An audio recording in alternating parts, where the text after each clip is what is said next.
So the goal of the ideas stage is to take a bunch of ideas and to narrow them down to a short list.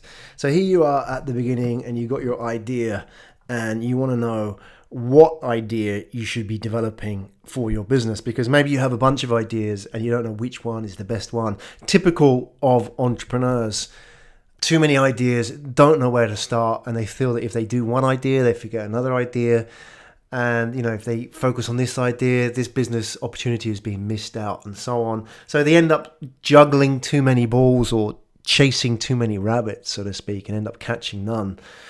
So what we want to do in this section is we want to look at how we can actually narrow that down and shortlist the one or, maybe one or two ideas that you should be focusing on, because what you want to do is close the door on those ideas which may be a distraction. So how do you do that? How do you actually validate your ideas? So the shortlisting process is idea validation.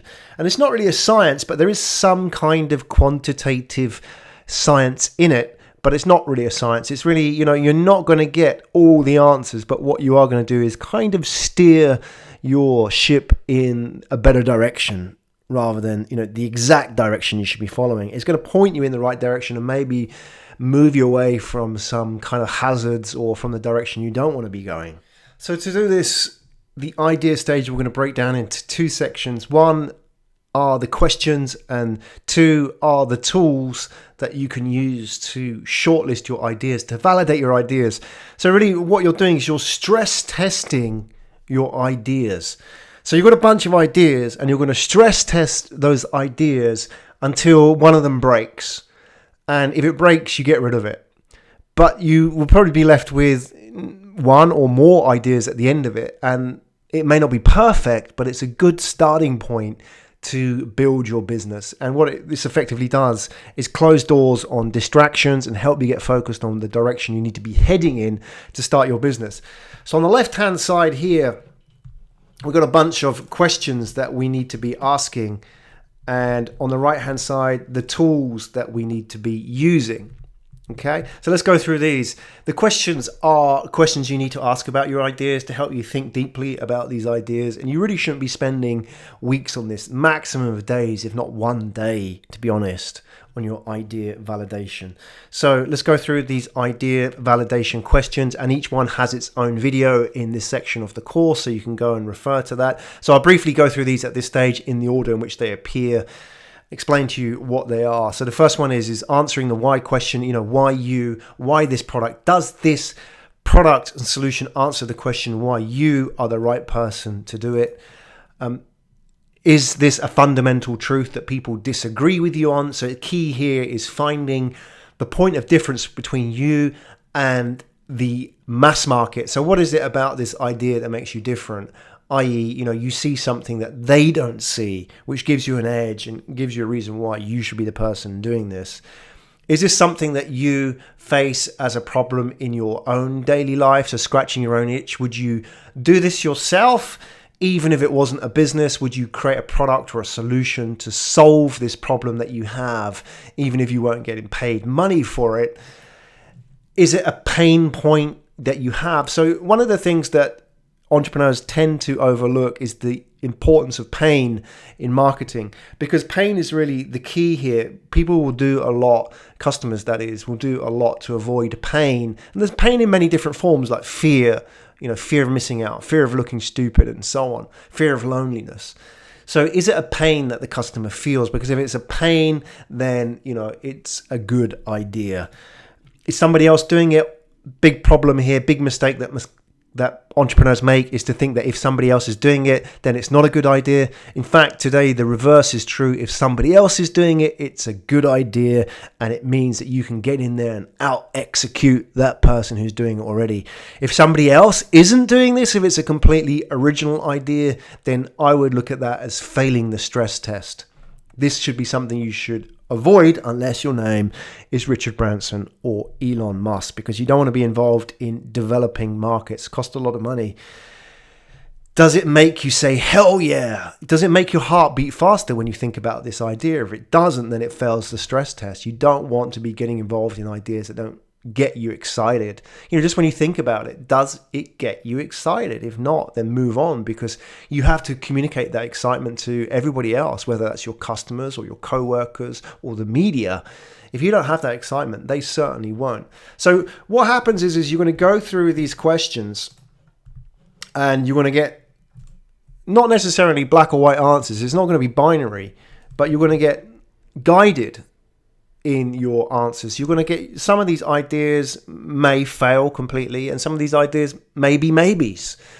So at the end of this section of questions, you're going to get a better idea which the strong ideas are and which the weak ideas are. And importantly, of the strong ideas is what kind of angles should you be approaching those ideas with, because these questions really will help you think about those ideas in that context. That's really important. So now we're going to move on to the tools. So once you have this short list, this semi-short list of ideas, 2 or 3 ideas which went through the stress test and didn't break, we're going to go to the tools section. And this really is where we can apply a little bit of science. It's not completely scientific, and really dig down deep on these ideas and hopefully get some stronger insight and angles on those ideas. So the first one we can use is the Google keyword tool. And all of these tools are free, by the way. And there's a whole video on using the Google keyword tool to research ideas. So you can go in there and find out actually what are people searching for. Because if people aren't searching for your idea, then either you have to think about a variation of that idea which people are searching for, or you need to consider that that has failed the stress test and need to drop it from your list. Usability Hub, a website you can use to throw up ideas onto the screen and ask people to give you feedback on them immediately. Totally unscientific, but again, hopefully this can give you some kind of feedback which can help you think about your ideas through the context of other people's eyes. Google Trends, like Google keyword tools, based on search volume, but this time it gives you an indicator of what is a rising trend and what is a falling trend. If something's a falling trend, as explained in the Google Trends video, it certainly fails the stress test. If it's a flat trend, it's okay. If it's an increasing trend, it certainly goes up in rankings for you in terms of considering it as an idea. What you can also use Google Trends for is actually niche down on ideas and find out within an idea what kind of sub-ideas or niche ideas within that search term are rising in popularity.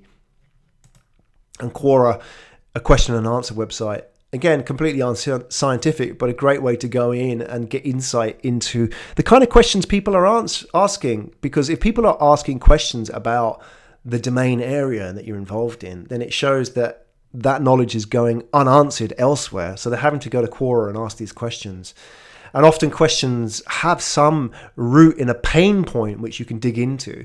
So what you can do is then get your short list of ideas, ask questions, or go and find questions already asked about those ideas and look for what kind of pain points are associated with those ideas.